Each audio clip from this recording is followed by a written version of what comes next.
Good evening. My name is Tom. I come to you from the great state of Maine. Welcome to the campfire tonight. Well, I had a great question come in. Not really a question, as much as a great comment came in after last week's video. So it kind of got me thinking for this week what we could talk about. What it is not enough time for deer hunting when work gets in the way.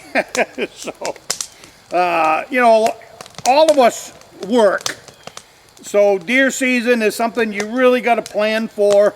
You know, holidays, vacation time, just different stuff like that. And this comment came in from 45. And it was only a few words. He is a builder, contractor, and in the fall, lots of work needs to get done before winter. Customers want to be serviced before winter. They want their jobs finished before winter. So it's one of those things that really, when you're a builder, it really does play havoc with your deer season. And I had the same problems. You know, there was a lot of deer seasons in the last 45 years that I wasn't able to hunt because of work, or hunt very little. And I like to hunt a lot. I like to set in tree stands a lot. So time is precious. And I would try location, get a great location for your tree stand, and you can cut down a lot on your time. But I want to talk about how I solved that problem with my career as being a lifetime builder and having to deal with it every November. Behind this house is a swamp.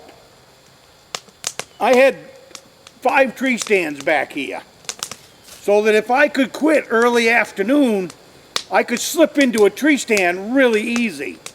And I also had another place an hour from here where I had a tree stand back in the woods. So if I could get done work at 2, 3 o'clock in the afternoon, slip into one of these tree stands, even if it was only for an hour, I went for it. And that's my point I want to make here, is a lot of bucks that I shot over the years, I have some that I call my 5-minute buck or my 10-minute buck. I got an 8-pointer 40 minutes from here. We had a small cabin, and behind that, no more than a 5-minute walk from that cabin, was a tree stand that was 16 feet off the ground, all camouflaged in with fir trees. And let's say I took 2 deer out of that, 2 deer back to back one year, couple of years, and both of them was taken after work. So that's what my point here for 45, as he was talking about his timing, is if you got good location, timing, as long as you're quiet to get in, just get in there and get sat down. Like the 10-minute buck. I call him 10 minutes. I actually, on the 10-minute buck that I call my 10-minute buck, it was a 200-pound buck, an 8-pointer. It took me 10 minutes to build the tree stand. That's why I call it the 10-minute buck. I went down behind the cabin, and I found a nice run, and I found a nice scrape. And it looked like it was pretty fresh and getting used pretty often. So I ran back to the shop. I grabbed a couple of 2x10s and a couple of 2x4s for a ladder. Got myself up where I was at least out of the brush. It wasn't a high tree stand by any shake of the stick, but I was able to climb up in, and I was about 8 to 10 feet off the ground with a place to set. I pounded that together, and then 2 nights later, I sat in that tree stand at about 2:30, 4 o'clock after work, and then just before dark, an 8-pointer came through, checked his scrape, kept on a coming, and I blasted him, and that's how I got my 8-point buck that I called my 10-minute deer. So my point here is pick a spot that you can get to quiet, easy, and fast ahead of time before deer season, so that you at least have a quick place to go. And in a lot of cases, especially here in the state of Maine, in a lot of cases that might be directly behind your house. Like here, or like my other place that I had back then. It was only 5 minutes behind the house. And the following year I took a 6-pointer from that same tree stand.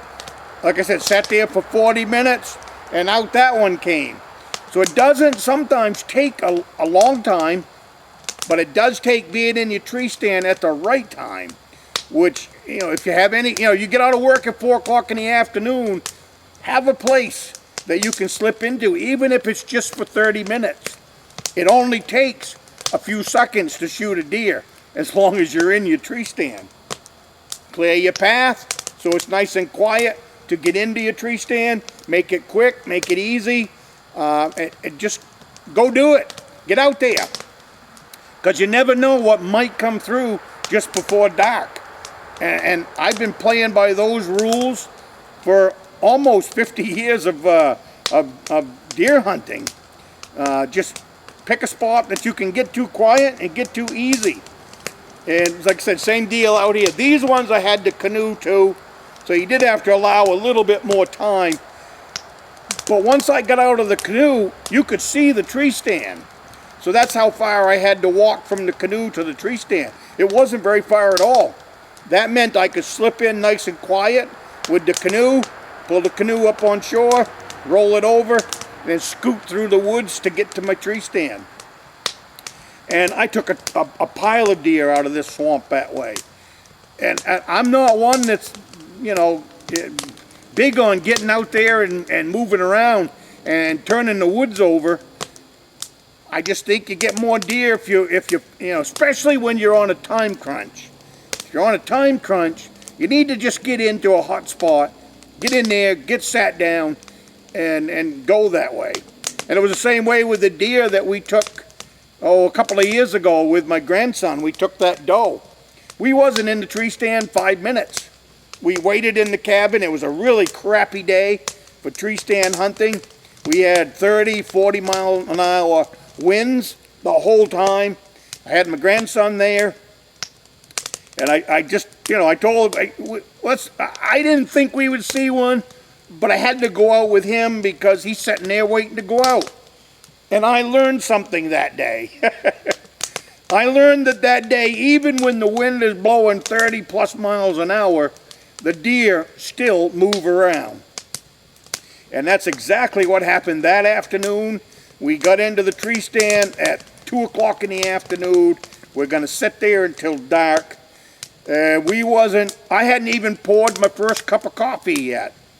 And two does came by the side of the hunt shack on his side.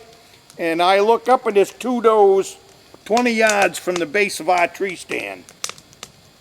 And we put one of them on the meat pole that night, and we had some good meat for the winter.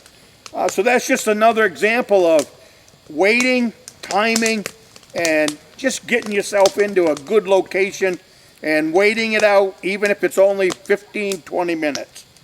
So that's just a little feedback on 45's comment.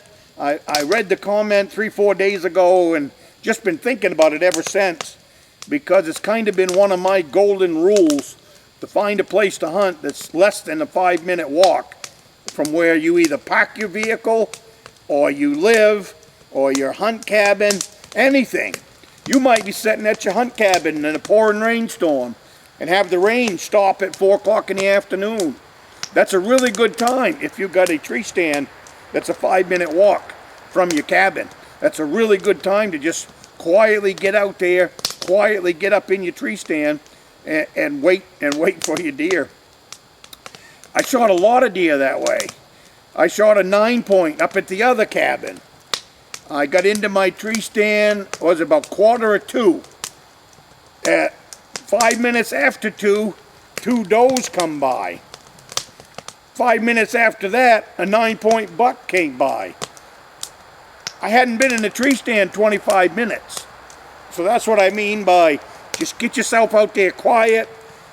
And that tree stand is less than 5 minutes from the rustic log cabin. If you threw a baseball, you could throw the baseball at that tree cabin or at that tree stand. So they're there. They're closer than you think. Sometimes you don't have to walk a half a mile back into the woods to be able to hunt. Location, location, location. And if you got 5 minutes, get out there in your tree stand or get out there in your ground blind. Get wherever you can sit and just wait on them. And before dark, they call it the golden hour. There's a reason it's called the golden hour. So keep that in mind. Great comment, 45. And I will see you guys next week.